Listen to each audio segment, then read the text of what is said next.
¿Qué onda, Jesús Carlos Soto con nosotros? ¿Cómo estás? Muy bien, Sergio, ¿y tú? Bien, bien, gracias. Cuéntanos un poco qué haces en tema de arquitectura, de urbanismo. eh, sí, ¿qué haces? ¿En qué te desarrollas? Perfecto, en principio, tengo como formación filosofía y ciencias sociales, así que no soy ni arquitecto ni urbanista, pero fui por 6 años director de movilidad y transporte en el municipio de Zapopan y ahora lo soy en el municipio de Guadalajara. Previamente a eso estuve involucrado por 10 años con organizaciones de la sociedad civil, sobre todo el colectivo Ciudad para Todos, entre otros, desde los cuales empujamos una agenda a favor de la movilidad sostenible en el área metropolitana de Guadalajara, lo que me llevó a establecer un diálogo importante, intenso, con diferentes colegas de la arquitectura y del urbanismo, y me he ido profesionalizando en ese tema. Ujú.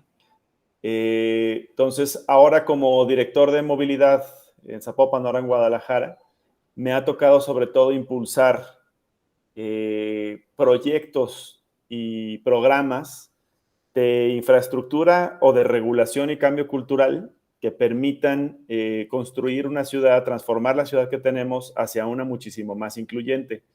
En principio, lo que hemos buscado es consolidar una red de infraestructura peatonal y ciclista presente en todas las colonias de ambos municipios, idealmente del área metropolitana, pero ahorita hablo de los municipios en los que me ha tocado trabajar, para que cualquier persona pueda moverse desde cualquier punto de la ciudad hasta cualquier otro sin depender de un automóvil, a través de infraestructura accesible, segura, sostenible o sustentable, eficiente y accesible, como lo son las banquetas o lo son las infraestructuras ciclistas para el uso de la bicicleta, y principalmente priorizando aquellos corredores que se conectan con transportes masivos, transportes públicos masivos o transportes públicos tradicionales o sistemas como el transporte de bicicleta pública, mi bici. Ujú.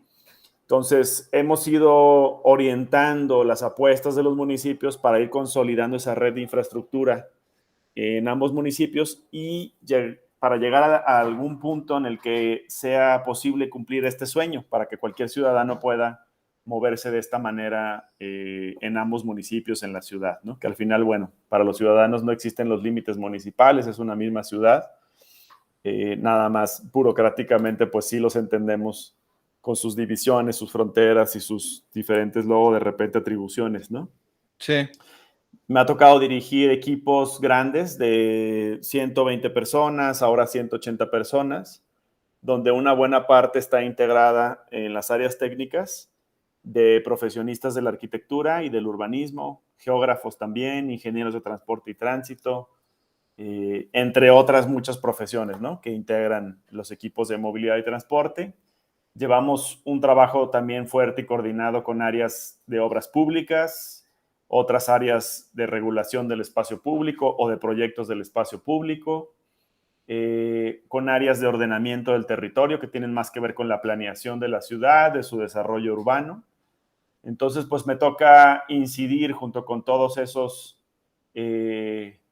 colegas o dependencias municipales que también tocan el tema, buscar e impulsar esta visión que te comento, ¿no? El que se pueda consolidar en Guadalajara una estructura, una infraestructura en red de calles completas para que la gente pueda moverse de manera segura, accesible y sustentable e incluyente hacia cualquier punto sin depender de un auto. ok. No, es muchísima información. Entonces, lo que ustedes estaban buscando es que esa red permee en los otros municipios, es lo que entendí. O sea, que tú, o sea, tú eres de Guadalajara, pero que Zapopan adopte también eso y se vaya creando toda esta mega red en la zona metropolitana. Primero la trabajé en Zapopan por 6 años, fue donde Ajá. me tocó ser director allá, y empezamos a crecer esa red en Ujú. Zapopan, mientras que a la par se hacía lo propio en Guadalajara. Hubo otros directores antes que yo aquí en Guadalajara, Ya. Y ahora que estoy aquí en Guadalajara, pues continúo con esa misma tarea de seguir impulsando esa red, sobre todo en estos ámbitos municipales, ¿no? Primero fue en Zapopan, ahora es en Guadalajara. Estamos siempre trabajando para que esa red se conecte entre esos dos municipios. Tenemos así corredores como Avenida Inglaterra, Avenida México, Mariano Otero, Ávila Camacho, Juan Pablo II, todo el anillo periférico, federalismo, o sea, corredores en donde se conecta la infraestructura de ambos municipios más nuestra propia red interna. Y en principio estamos buscando que esa red crezca dentro de estos municipios, ¿no? En Zapopan y Guadalajara, porque estamos todavía lejos de lograr que sea una red completa para todas las colonias en ambos municipios. Ok. Posteriormente, o a la par, buscamos incidir en otros municipios del área metropolitana de Guadalajara Ujú. para que adopten una política similar e impulsen también estas infraestructuras. Esto lo hacemos a través de la Mesa de Coordinación Metropolitana de Movilidad, donde participamos diferentes municipios y diferentes órdenes de gobierno. También está a nivel estatal ahí, a nivel metropolitano y a nivel municipal, una serie de actores participando. Ok. Está súper, súper chido porque, o sea, ya había tenido entrevistas con otros arquitectos y coincidíamos que la ciudad no está lista para el peatón, pero, o sea, ya platicando contigo, está en proceso de ser para ellos, ¿no? O sea, porque, o sea, ahorita es para el automóvil y para, nada más para ellos. O sea, el que tiene Por coche, muchos años sí. se hizo para el automóvil, ¿no? Se planeó una ciudad para el automóvil, una ciudad que se fue expandiendo gracias a la infraestructura vial que permitió generar desarrollos habitacionales en zonas alejadas de la ciudad en detrimento de la movilidad, porque se sabe bien, es el diagnóstico que se tiene a nivel mundial y es evidente Ujú, y hay mucha evidencia de que la movilidad basada en el auto no funciona y termina por excluir a las demás formas de moverse en la ciudad. ujú. Entonces, sí es algo que está en ruta. Se han dado grandes pasos en los últimos 6 años, sobre todo. Somos el país, los municipios, el área metropolitana, la ciudad que más la ha invertido, incluso el Estado, a nivel nacional, a este tema en los últimos años. Gracias a eso se cuenta con una red de infraestructura ciclista que va más allá de los 200 kilómetros. Entre Guadalajara y Zapopan. Se han implementado programas como banquetas libres, que tienen como principio el objetivo de recuperar todas las banquetas con sus áreas verdes, sus áreas de servicios, sus áreas de circulación peatonal, liberarlas de la obstrucción vehicular. Se han puesto cientos y miles de multas a los ciudadanos que cometen esta mala práctica, que generan este mal comportamiento. Y además se les lleva a tomar cursos de educación vial donde se les explica por qué no se debe llevar a cabo este comportamiento y cuál es todo el marco normativo que regula nuestra ciudad este tipo de malas prácticas y que las prohíbe y las sanciona. Entonces salen Ok, sensibilizados a través de esos cursos donde entienden el paradigma de movilidad sostenible que estamos buscando. Hemos implementado programas de educación también en escuelas como luchadores viales, donde lo que buscamos es transformar la visión de la ciudadanía, porque ujú. no solamente se trata de que la autoridad haga infraestructuras o haga planes, proyectos o establezca reglamentos, sino que también se trata de que la ciudadanía entienda el porqué de esta visión y por qué revertir esos años de mala planeación y de malos hábitos basados en la movilidad del auto.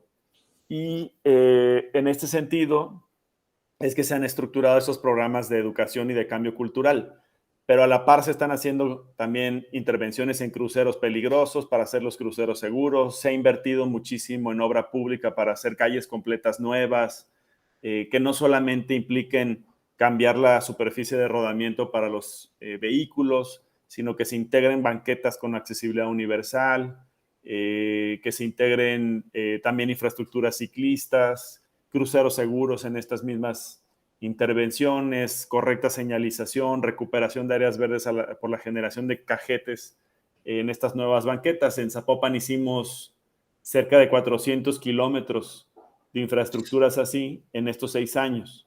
Ujú. Y es una tendencia que va a continuar, ¿no? En Guadalajara también se ha hecho otro tanto. Tenemos como caso emblemático Paseo Alcalde, Ujú.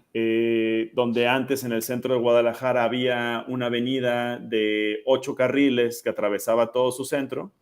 Ahora es 100% peatonal, hay un solo carril vehicular en algunos de los tramos, pero el resto es espacio 100% peatonal con accesibilidad universal y también con carril de confinamiento para las bicicletas. Entonces estamos hablando de una ciudad que está cambiando poco a poco, de pronto de manera más rápida, de pronto de manera más lenta, pero sí se está transformando, ¿no? Definitivamente se está caminando hacia otro modelo. Sin duda falta muchísimo por hacer, porque tenemos el diagnóstico, por ejemplo, en Zapopan, de todas las colonias que no cuentan todavía con una banqueta y que mucho menos cuentan con una banqueta con accesibilidad universal. Y fue ahí donde fuimos priorizando la inversión de esos 400 kilómetros de banquetas que te comentaba, pero se Ujú. necesitan muchísimos más. ¿Qué hace falta? Mucho más presupuesto público, no se tiene suficiente para atender el problema, que continúe la voluntad política de hacerlo Sí. y que se conserven y se vayan mejorando las normas técnicas, los manuales, los proyectos que se van interviniendo por parte de la autoridad. Pero nada de esto puede pasar si hay una oposición social, ciudadana, a este tipo de renovaciones urbanas. Y la verdad es que la hay. Sí. No de todo mundo, no es una mayoría, pero sí son sectores que seguido protestan en contra de la infraestructura ciclista o en contra de la recuperación de espacios peatonales, que siguen pensando en la movilidad únicamente basada en el automóvil, que no quieren perder ese privilegio, que no quieren acotar ese privilegio. Y es también parte de la tarea de la autoridad tratar de modificar esa visión, invitar al cambio a ese sector social. Y eso lo hacemos a través justamente de esos programas que te comentaba de Ujú. cambio cultural o de educación vial, ¿no?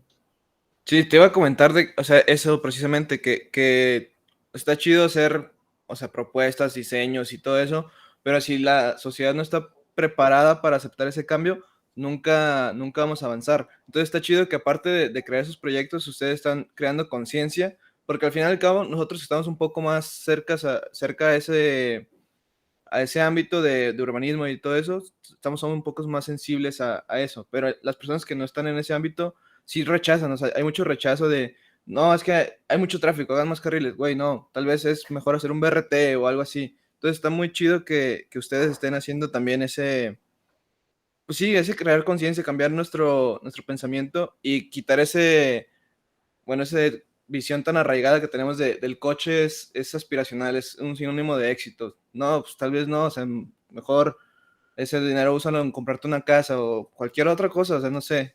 Pero el coche no tiene que tener esa importancia, yo creo también. Pues está muy cool. Y bueno, creo que has ido contestando mis preguntas sin que yo te pregunte las cosas. Está muy chido. Y tengo una pregunta muy crítica. O sea, ahorita en la ciudad obviamente hay muchos problemas de accesibilidad, pero tú cuáles crees que sean los más críticos de atacar ahorita? O sea, los que tenemos que darle importancia desde ya.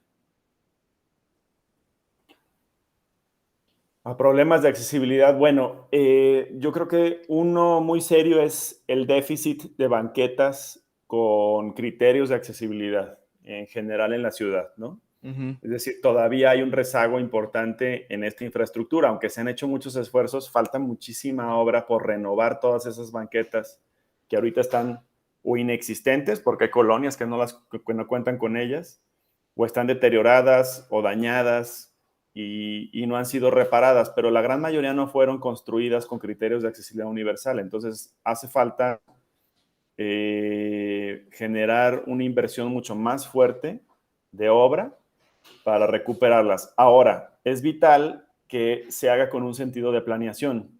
Es Sí. decir, no da lo mismo intervenir en cualquier banqueta de la ciudad que tenga estas malas características. Hay corredores más importantes que pueden permitir que al ser intervenidos, más gente, por ejemplo, pueda acceder a corredores de transporte masivo o a corredores ciclistas o a otras banquetas que ya cuentan con accesibilidad universal y permiten llegar a equipamientos urbanos como hospitales, escuelas. Entonces, como no se tiene un presupuesto infinito y limitado para hacer obra pública, se tiene que elegir muy estratégicamente en dónde invertir cada peso que sí se tiene en esa infraestructura de conectividad peatonal y ciclista. Eso es lo que tienen que hacer las áreas técnicas de planeación y la parte política, es decir, quienes operan políticamente los municipios tienen que tomar decisiones también basadas en datos, en evidencia, en información técnica, para que puedan orientar sus compromisos políticos hacia esa buena planeación y esa buena ejecución de esas infraestructuras, ¿no? Entonces, para mí lo más crítico es la ausencia de banquetas con criterios de accesibilidad universal y la poca accesibilidad universal que hay, por ejemplo, al transporte público tradicional. Seguimos con unidades de camiones que no tienen estos criterios, que no están diseñados para que cualquier persona bajo cualquier condición física pueda acceder a ellos, y eso limita muchísimo la posibilidad de que las personas con discapacidad, pero en general cualquier otra persona, pueda acceder de manera incluyente a estas unidades o a este servicio de transporte público. Entonces, urge cambiar el 100% de las unidades de transporte público. Está en ruta ese cambio. Si mal no recuerdo, el año pasado se empezó ya con la transformación de 1,300 unidades del transporte público, pero se necesita continuar hacia las 5,000 unidades que operan en el estado para que se pueda contar con un mejor modelo.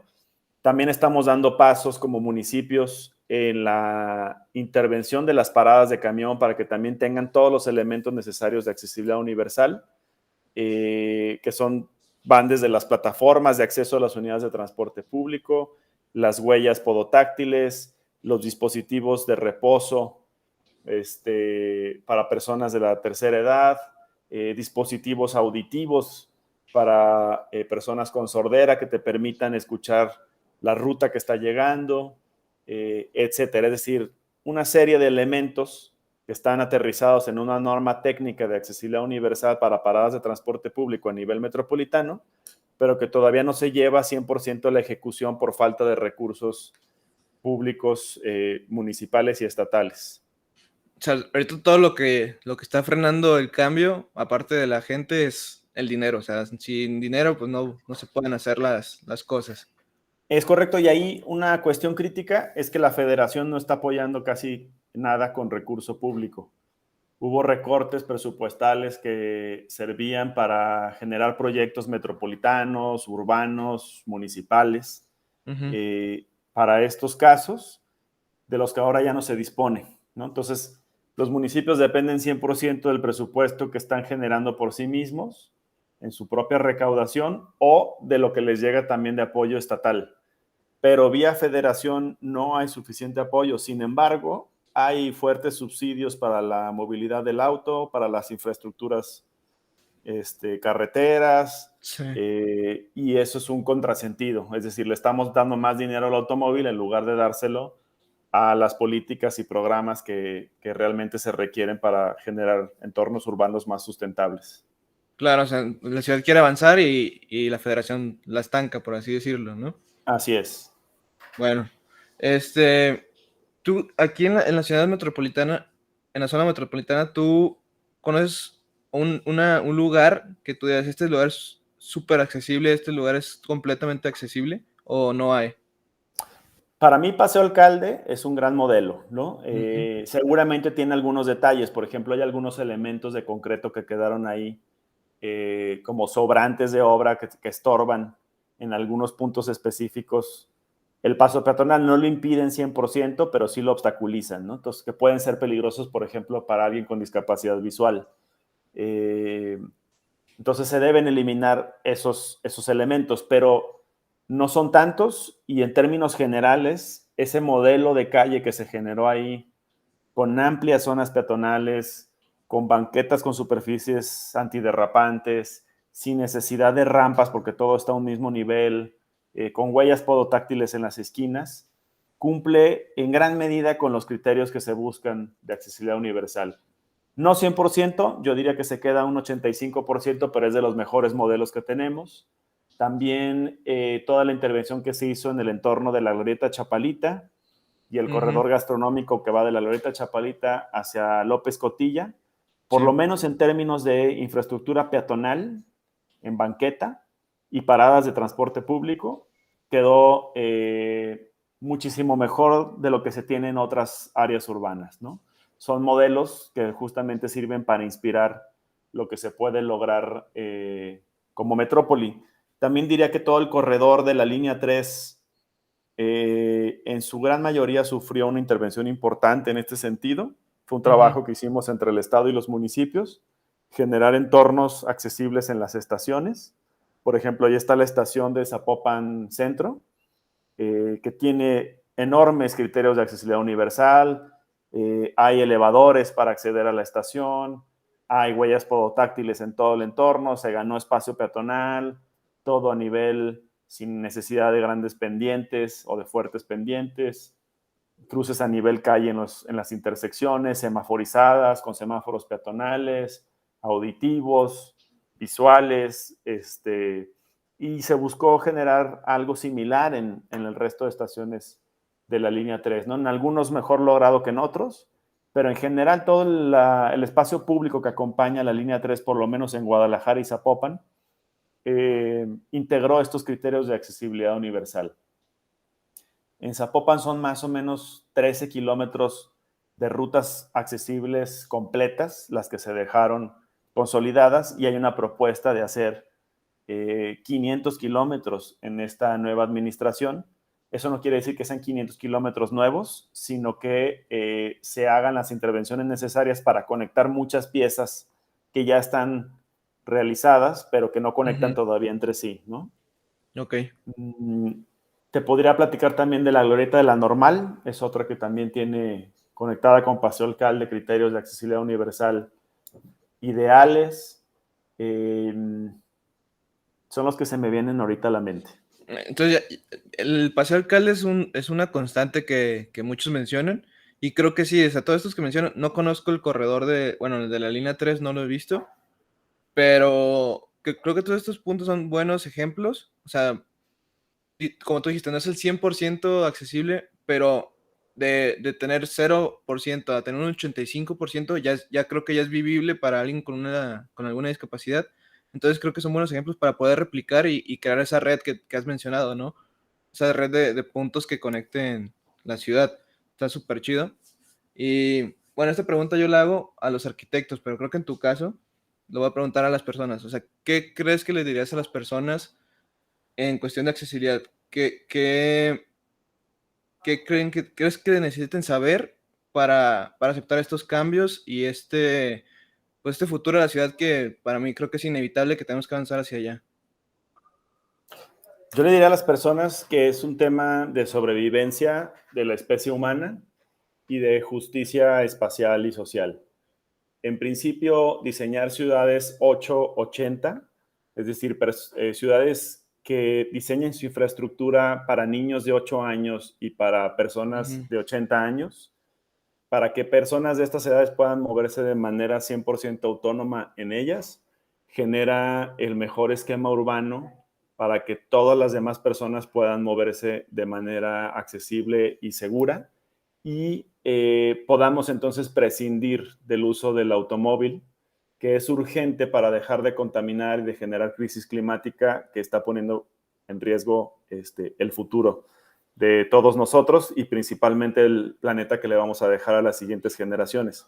Por eso digo que es un tema de sobrevivencia, no solamente de inclusión, que también es un tema, por supuesto, importantísimo, sino un tema de aprender a vivir de la mejor manera como seres humanos en entornos urbanos, haciéndonos responsables de nuestro impacto, de nuestra huella en este planeta, para no impedir que este mismo planeta siga funcionando para todas las especies vivas que lo habitan. Ok, súper bien. Muchísimas gracias, Carlos.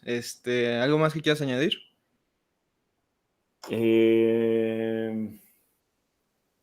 Algo más que hará falta.